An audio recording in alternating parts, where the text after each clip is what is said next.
ishim një super aventur. Është hera e parë në fakt për mua. Nuk e di, ju, si ju ka lindur ideja për këtë aventur? Po neve jemi prezent pothuajse në gjithë Shqipërinë. Edhe preskën e kemi zbuluar vite para. Preskën e madhe edhe preskën e vogël, por kjo pjesa e kajakut erdhi si ide duke pa atë pjesën e vështirë të kalimit, domethënë. Është pjesa e çeljes zambagëve, ato hapen dhe mbyllen gjatë gjithë kohës. E pjesa më e bukur është që kjo është një pjesë e pa aksesueshme për tjerët ose pak e njohur, ku vetëm peshkatarët hyn, ato pak peshkatarë që kanë ngelur në zonë. Kjo është një nga turat tona të reja. Edhe ne duam ta promovojmë sa më shumë, duam ta promovojmë, por njëkohësisht edhe ta mbrojmë. Për këtë arsye ne mundohemi që të vinë me kajak në mënyrën më ekologjike të mundshme, më të qetë, edhe për shpendët që janë në zonë, domethënë që nuk bezdisen.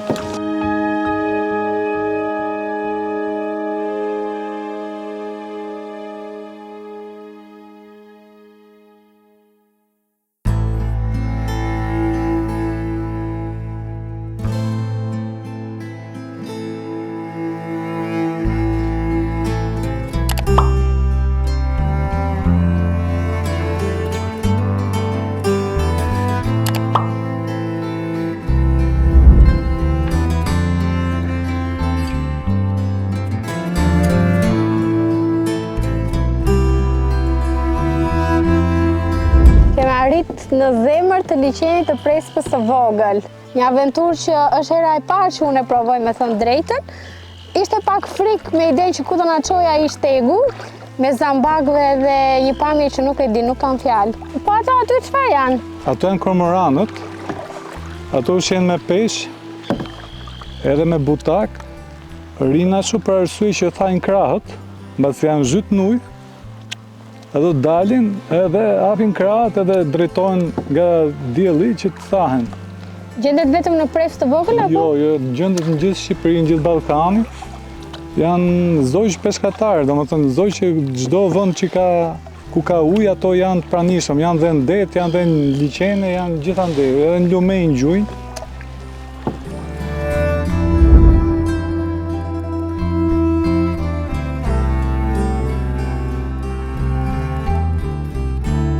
Ne kemi 4 vite që merrem me kajakët në Shqipëri. Jemi pjesën më të madhe të kohës duke eksploruar vende të ndryshme. Prespa është një nga destinacionet që kemi rreth 2 vjet, edhe Prespa e madhe, po Prespa e vogël flasim me që neve jemi te kjo pjesë tani. Dhe erën e parë kur u futëm, na u duk shumë aventurë, për arsye sepse për të arritur te kjo pjesa e basenit tu ku jemi, domethënë kjo pjesa e hapësirës, të duhet 700 sa metra, të ecësh nëpër ato kanale që ne pam, kanalet e peshkatarëve që neve i quajmë, për të arritur këtu. Edhe për një pjesë mirë duket pak e frikshme, ndoshta, se ngjan si pjesë xhungle, po që kjo është natyra. Po tentojmë i bë ture, kemi sjell njerëzit e parë që kanë ardhur, ata janë dje shumë mirë, shumë të habitur, edhe na shkruajnë, na marrin prapë gjatë gjithë kohës. Sa herë që hym, duket sikur është hera e parë, sikur zbulojmë diçka të re. Pastaj gjatë gjithë kohës, domethënë ndryshojnë ngjyrat, ndryshon çdo gjë. Vjeshta për shembull kanë ngjyrat, kallamat janë kaf, janë ndryshe. Edhe dimri vazhdon ashtu. Ne kemi hyrë këtë vit, kemi nisë në dhjetor. Biles kur kemi hyrë, ka qenë pjesa e hyrjes, ka qenë gati 1 cm, ka qenë akull. Edhe megjithatë ne kemi marrë përsipër që ta shihnim si ishte në atë kohë, në dhjetor. Edhe nuk kemi zgënjur asnjëherë, domethënë që kemi ardhur. Pse duhet ta provojmë këtë lloj eksperience? Ju që e keni të njohur tashmë, e dini vlerën e këtij sporti. Po për shembull si unë, individ që nuk e din ose kanë frikë, domethënë të guxojnë. Çfarë na rekomandon? Po, unë e kam bët, se duket pak shumë, po mu më shbë kjo pjesa e eksplorimit, pjesën e Shqipërisë flas, më shbë si zanat tani, edhe jam gjatë gjithë kohës që mundojmë gjej vende dhe gjej ture të reja për turistët, për njerëzit, por Prespa ka diçka tjetër, duke qenë se baseni është mbush, pjesa më e madhe është mbush me kallama. Gjithë po flasin që pothuajse Prespën e kemi humbur, nuk kemi çfarë me bë, edhe unë jam kundër kësaj gjëje. Ne në Prespë mund të bëjmë shumë gjëra në Prespën e vogël. Do një nga këto gjërat është kjo që neve realisht po bëjmë, kajaku rekreacionit në këtë rast, domethënë është një aventurë shumë e bukur. Neve shohim Prespën, shohim natyrën, shohim si lëviz ajo në muaj të ndryshëm, zogjt, kjo neve e kombinojmë me birdwatching, që mund ta shohim dhe nga pjesa e tokës, po dhe nga kajaku, sepse ne afrohemi në mënyrën më të qetë të mundshme, pa i trembur shpendët. Kështu që ti e shijon në disa mënyra, Prespën, por duhet ta marrësh përsipër, duhet të hysh për ta parë. Nuk mund ta tregojmë, se do që fotografitë tona e tregojnë, por duhet të jesh prezent që... Kjo këtu sot është një fotografi pa filtra. Po. Është një natyrë vërtet mbretëreshme. Për rreth sa orë mund të bëhet kjo aventura rreth për qark Prespës? Po Prespën mund ta mbyllim edhe për një orë, një xhiro të shkurtër që sa më e kuptu si është Prespa. Po në Prespë neve mund të rrim gjithë ditën, mund të rrim një fundjavë, mund të rrim më shumë, mund të bëjmë kamping, mund të afrohemi për shembull në Korç, mund të rrim në përfshatra, mund dalim Prespë të madhe, bëjmë hiking, ka shumë atraksione Prespa e vogël. Domethënë Prespa e vogël dhe Prespa e madhe që lidhen të dyja ka goxha atraksione. Ti mund të bësh hiking, mund të bësh kajaking, mund të bësh xhiro në Prespën e madhe, në këtë rast për të parë ato kishat eremite, për të shiju pjesën e lokaleve, ato ushqimet e zonës, për të ndetë mbujtinat e zonës, ado që nuk janë shumë, po që janë shumë interesante, sepse është një kulturë ndryshe, edhe gjitha këto është një atrakcion goxha i mirë. E di çfarë po më bën përshtypje, në një krah kemi zambakët e verdhë dhe në një krah kemi zambakët e bardhë. Ne prandaj vjen do të shohim këto ndryshimet. Këtu gjatë gjithë kohës tu, si më thon, natyra flet me këtu që neve shohim. Me zambakët, me kallamat, me ujin, për shumë, po të shohësh tani uji është i valëzuar, ne filloi të fryjë erë, edhe po na shtyn era. Po që kjo është e bukur e natyrës, domethënë ajo tregon që është e gjallë, është e lëvizshme. Ne vetëm duhet kemi sy dhe vesh me e pa dhe me dëgju.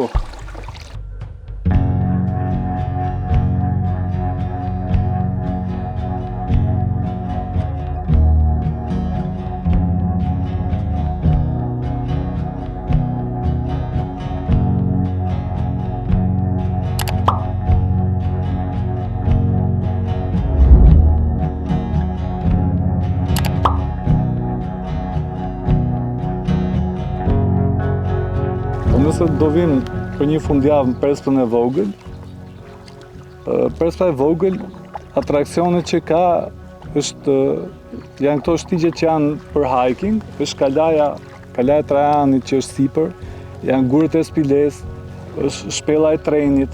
Gjitha këto janë që një pjesë bëhen këmbë. Pjesa tjetër është që ti mund të vëzhgosh nga pikat e vërtimit, mund të vëzhgosh liçenin, mund të futesh me kajak në liçen, mund të bësh birdwatching për ato që janë të dhënë ose ato që kanë info dhe ndjekin birdwatching.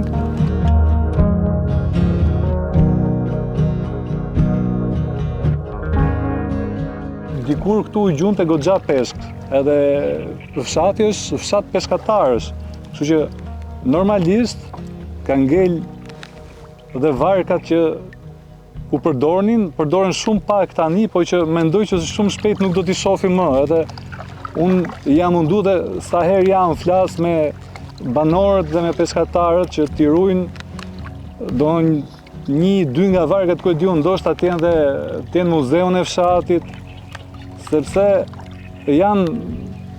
janë prezent akoma, i kemi. Nesër ato kalbe, nuk i gjejmë, do ngjitin vetëm për fotografia, do them pse nuk i rujtëm. Këto gabime kanë bërë tjerët përpara, kështu që ne kemi mundësinë edhe mos t'i bëjmë. Ne pastaj prespën, përveç kësaj mund ta kombinojmë me prespën e madhe, mund ta kombinojmë me korçën, me pjesën e fshatrave tjerë të Bilishti, që është pjesa e Devollit. Është goxha për të eksploruar. Domethënë, ndoshta nuk del dhe fundjava, Po e sakt. nuk të del se varet nga atraksionet që ti mundet të bësh. Por që varet çfarë vendos, domethënë varet çfarë vendos të bësh ose ku je i fokusuar, do ne informacione japim goxha mbi ne dhe pjesa tjetër dhe në zonë gjen goxha info, por që duhet me marrë përsipër që të lëvizësh, të afrohesh këtu, që pastaj ti shijosh këto gjëra. Një gjë që mua më bëri shumë përshtypje, është fakti që ju keni krahun tuaj të djathtë që ju suporton më shumë në këtë sport, edhe është bashkërta juaj. Neve jemi njoftë, kemi shumë vite që njihemi, ne kemi 2 fëmijë, goca është 18, unë është 14. Me kajakët është aventura e fundit, po i quajmë që neve merrin nga shumë aventura që neve kemi bërë dhe bëjmë. Dhe na shtyn akoma do të ecim të eksplorojmë këto vendet. Liçeni është i lehtë për Aidën, se Aida merret me lumin, me kajakët e lumit që është pak e vështirë. Për kajakët lumi është zë vendin më të vështirë. Edhe deti, për kajakët e detit se ne i përdorim, domethënë ne përdorim edhe kajakët e lumit, përdorim edhe kajakët e detit. Domethënë kajakët e detit jo rekreacioni, turin kajak ose si kajak që bëjnë distanca gjata. Me pajisje, do në mbushura me gjëra që mund të rish 1 javë, mund të rish 2 javë me kajak, mund të bësh distancat gjata me kajak, edhe në teren të vështirë, që janë kohë keqe, dallgët. Të dyja janë të vështira, ne të dyja i kemi provu, të dyja i bëjmë, jo gjithmonë, sepse një pjesë jemi që merrim me turizmin dhe pjesa tjetër është që eksplorojmë edhe për qefin ton, po edhe për itinerare të reja, për me hapë, si me thënë, shtigje për me nxjerrë diçka të re, ture për turizmin. Por që unë për vete nuk e ndaj dot mes lumit edhe detit, sepse të dyja kanë karakteristikat ndryshme edhe të dyja janë të vështira. Nuk flas për pjesën e rekreacionit, flas për ato që shpjegova më parë, domethënë për pjesën touring në det edhe whitewateri që quhet lumi, domethënë ujërat e rëmbyshëm, ujërat e bardhë të rëmbyshëm. Ne merremi jo gjithkohës me to, por janë goxha të vështira.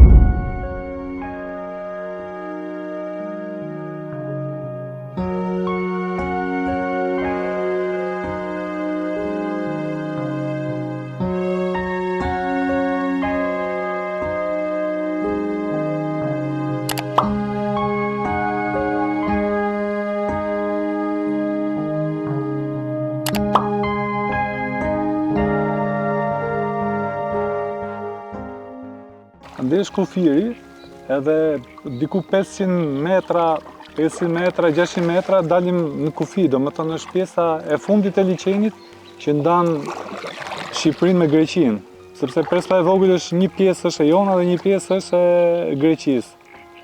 Kështu që orientimi krau i majt jonin në këtë rast është kufiri me Greqinë. Kështu që deri aty ne mund të afrohemi, pastaj kthehemi, sepse dalim Greqi. Po në krahun e djathtë tonin? Në krahun e djathtë kemi fshatin Buzliqen ose Zagradeci. Se kanë pjesa më e madhe këtyre fshatrave përdorin 2 emra. Për arsye që janë një pjesë janë minoritet edhe përdoren të 2 emra, dhe emrat shqiptar edhe emrat Maqedonas në këtë rast. Speciet që gjenden tani në liçen, që janë të dukshme, janë dallandyshe e bardhë, shohim kormoranët, kemi disa lloje të çafkave, është e hirta, e vogla, e bardhë, e madhja, që janë prezent gjatë gjithë kohës, që do një pjesë dallohen, një pjesë ndoshta ndoshta nuk dallohen, po më të dukshëm janë kormoranët. Për arsye se janë të ndaluar edhe bin sy për arsye të ngjyrës janë të errët, janë të zi. Po pjesa e kallamishtleve, për çfarë mund të përdoren ose më saktë, a duhet të pastrohen që rezervuari të filloj të marrë jetë dhe ne të kemi mundësi më shumë? Kam bërë studime edhe këto thonë që është shumë e vështirë sepse janë përhap shumë, edhe duhet shumë kohë dhe ka shumë kosto.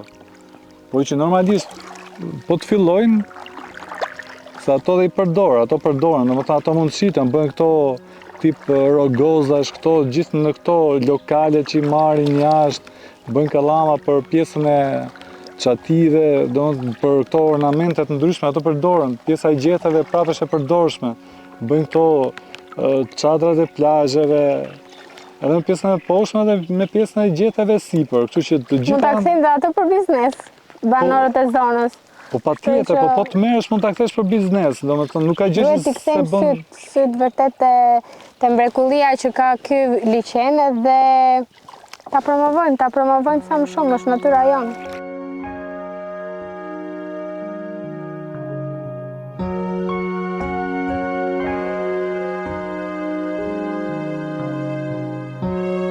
Po vërtimi i zogjve, domethënë ka disa vite në Shqipëri që ndodh, edhe është një pjesë e turizmit që po zhvillohet gjatë gjithë kohës, turizmi i zogjve ose birdwatching ose birding që quhet.